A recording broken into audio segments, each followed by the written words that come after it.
Hi and welcome to today's vlog. Today I wanted to talk to you about this kid.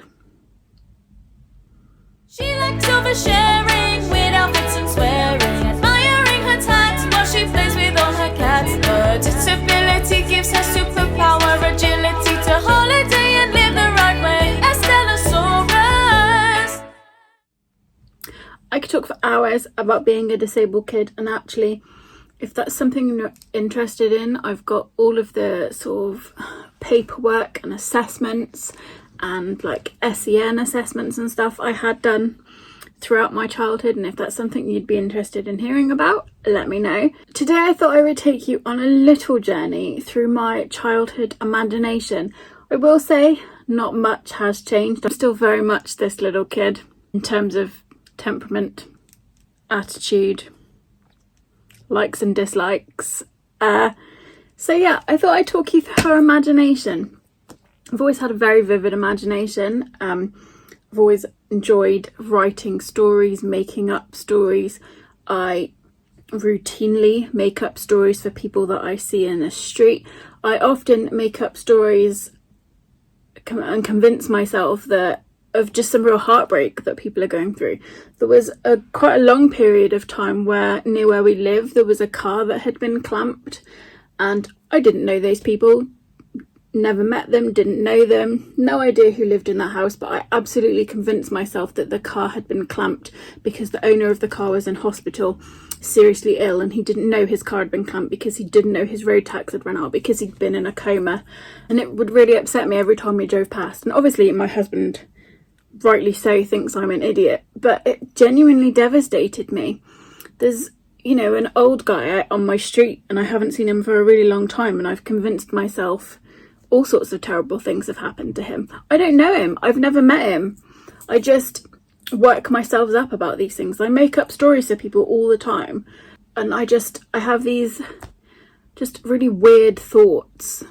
And I guess when I sort of look back on some of this sort of childhood stuff that I've got here, so this is just a small part of the little bits and pieces we've kept over the years. These are just some of the more interesting ones I've picked out to share with you today. But yeah, I've always had this just wild nonsense inside my head, so today I'm going to share it with you. So this isn't in any sort of particular age order. It's sort of from 1991 onwards, so when I was in year 1 at school, so I was about 5 or 6. So yeah, these aren't in any particular order. These are just some pieces of work that I have picked out. I thought I would share with you today to give you an insight into the goings on of my mind. So first up is this piece of work I'm going to show you from 1991. Isn't this beautiful? So this says, "At the park, I played on the swing." I did, it's good, there's a picture. And then we have a second piece of work here that says, "Once upon a time there was a dragon. St. George killed the dragon." Good old St. George. There's a picture of what I assume a dragon looked like. Very long, legs just in the front here, so really quite top heavy or bottom heavy with this tail. I feel this dragon would have struggled to get around easily. For some reason, I didn't bother to colour in his head. And there's what I assume is a picture of George slaying the dragon. But so the next little story here is, "I was looking for my cat. We found her in my pram." Standard, absolutely standard goings on in my house. And then I have drawn a picture here. So there's the sun. I assume my mum, because she is incredibly tall in this picture. But then there is also another person in this picture with dark hair and pigtails. So I don't know who any of these people are that I've drawn actually. And then I've drawn a really very tall house. Very small windows just at the bottom and just at the very top. So the middle part of the house completely in darkness. So here we go. There's my beautiful picture for you. I think this is a lampshade or a birdhouse, I don't know. And then here's the sun. But yeah, I got a good girl and a star for that. The last picture on the back here is we played with my tent and we made one for my dolly. Of course we did. I loved my dolls. I still love my dolls now. And then here is a picture. Now, if this picture is to be believed, we made multiple tents. But I got a frog stamp for this piece of work. Yeah, that's the first piece of work. Pretty standard stuff, pretty standard childhood stuff, I hear you say. That's what every kid's going to write about. That's what they did at their weekend, potentially. The cat thing, totally true. We always lost the cat. It was always in the pram. So we're going to move on now to something, I say starts off well, and then maybe just go somewhere you wouldn't expect it to go for a 6-year-old. So this is the poem. I have completely coloured this in. I've drawn this beautiful picture of a parrot and what I think is a dog, just judging from the context.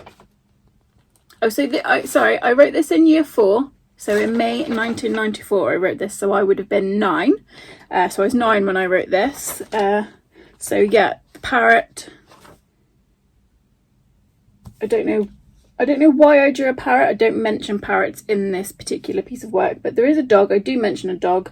Could be a cow. I'm not sure. So this poem is entitled, Where Does the Rainbow Go? I've often wondered where the rainbows go. Do they go high? Do they go low? I've often tried to follow the rainbow, but I never succeed. Anyway, what is at the end of the rainbow? Cats, dogs, ice cream, gold, rabbits? No. You would probably fall down and down into the bottomless pit. I mean, okay, and then I have drawn the bottomless pit here, and then I've drawn a little person saying, ah, there's a little speech bubble there. It says, ah, because that's the noise you'd make when you fall into the bottomless pit at the end of the rainbow. So here's the cow's dog, possibly / cow. There's a little rainbow up here, parrot, rainbow, and then there are some small pictures here of ice cream, cats, dogs and gold. So yeah, here I am at the age of 9, putting paid to the myth that what you're going to find at the end of the rainbow is a leprechaun and a pot of gold. No, it's a bottomless pit of despair that you're going to fall down and down into. What was wrong with me? What had happened in the lead up to this, I wonder? Probably nothing. Probably I was having a really happy time. I'm just weird. I was just a weird kid. So there we go. Next up we have some pretty standard stuff from year 2, summer 1992. We've got, you know, your classic counting. I've drawn 4 flags, 4 stars, 5 dots, 2 girls, 3 boys, 1 tent, 2 apples and a bell. Pretty standard stuff. Next up we have a recipe. So if you would like to make yourself some cherry top buns, feel free to pause this now and grab the recipe for yourself. Pretty standard stuff. I've drawn the ingredients. I've coloured some of them, not all of them in. Yeah, I don't really, there's no, what we have here is basically the ingredients. There is no method. There is no recipe, really. It's just the ingredients. So I've told you what you need, how much you need of it, but not what to do to pop that together. So feel free to give that a go and let me know below if you try my cherry top buns. I've done some counting next. We have 1 and 1 makes 2, 2 and 3 makes 5, 2 and 2 makes 4, 1 and 3 makes 4, 4 and 1 makes 5. That standard of maths is honestly the best I ever got. My maths has gotten no better than that. Slightly worse, no better. And then here's just some of the colours I'm describing to you. Again, fairly standard stuff. So on Wednesday, I think, is it Wednesday? Wednesday the 10th of June 1992, I was 68 cubes tall. Here's a picture of me being 68 cubes tall. I wonder how many cubes tall I am now. Probably about 90. So next up is sort of like a worksheet. So we were given an idea.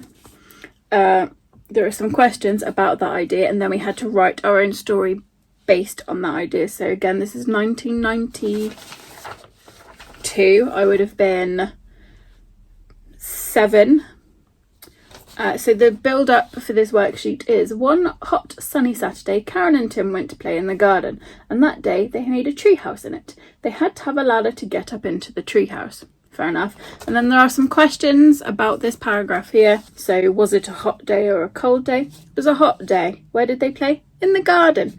What was in the garden? A tree was in the garden. What did they make? They made a tree house. How did they get up into the tree house? They had a ladder. So yeah, just some questions and answers, sort of, I don't know, to assess your reading ability and writing ability. So fair enough. And then after that, you had to write your own story based on the worksheet. So I did. Now, if you've seen my TikTok video, you may have already heard this story. I'm going to tell it to you again now because I think it's a good one. Friday, 12th June. The children wanted to sleep in the treehouse, so their mum said yes. In the night, the treehouse started to rock, and the treehouse fell in on the children. Their mum heard them. It was too late. The house had fallen in. The children eventually died. The end. The teacher has made a small correction here. She has corrected me because I used the wrong there. And then here's a picture of the sadly now deceased children and their tree. Oh, 7. So here we have summer 1995, so I would have been 10. Handwriting, making a real improvement here from from this. The handwriting has come on leaps and bounds. And here is a diary entry from Monday the 26th of September 1994. So yeah, 9-10 years old. So this I can only assume is an absolutely true thing. I've written this. I know the person in this story. It sounds like something I would have done. It's health related, so definitely relates to me. So this is what I wrote on Monday the 26th of September 1994. At the weekend I was sick, but I was out of bed. Tasha came over and we made bookmarks. After that we played post offices and Cindy's. Maybe tonight Tasha will come over again. I also went to the doctor's and I have to take some pills. Next weekend I'm going to ask if Tasha can sleep, and if she does we will have a midnight snack. Yeah, I was friends with Tasha for a really long time, and a fun story about Tasha is we used to, when her mum was at work, we used to sit in her living room and watch Chippendales videos with the curtains closed, so that if we heard her mum come back we could quickly switch the Chippendales off and pretend that we weren't watching the filthy Chippendales. And I remember as a child, Tasha was a couple of years older than myself and I think got to boys before I did, so I can remember watching these Chippendales videos with her and not really getting the point of it, not really understanding it. But Tasha's mum loved the Chippendales. She'd been to see them a bunch of times. She had so many of their videos, including their X-rated ones, which again I remember watching and not really getting it, but there we go. And then there is the classic poem I have copied out here, and I'm going to read it to you. Then I'm going to tell you what day I was born on. So, Monday's child is fair of face. Tuesday's child is full of grace. Wednesday's child is full of woe. Friday's child has far to go. The pages for Friday, Saturday and Sunday are missing, so I can't remember what they are. But I was born on a Wednesday, and I am definitely full of woe. And what I really like about this diary entry is that I had to go to the doctor's and I had to take some pills because I wasn't very well. It's a pretty standard week for me, and that has been a pretty standard week for me all of my freaking life. So yeah, there we go, a fun diary entry for you. So next up, this piece of work is from 1992, so 6 or 7 I was, and it is this beautiful advertisement: for sale, a friend. And then I've coloured this in, I've illustrated it, and it says, I just love reading and brownies. That's not the food brownies, that's the children's group of the brownies, Rainbow's Guides and Brownies. I was in the brownies. So I just love reading and brownies. I love the video of Cinderella. Alison's my friend. I like trolls. I'm sure I'd be a friend to you. Oh, I forgot to tell you, this is what I look like. You can have another friend free. Call now on 123 456. Here is a picture of me. I appear to be very heavily sunburned in this picture. It must have been the summer. I was blonde as a child. And yes, My legs were that far apart from each other. They just, yeah.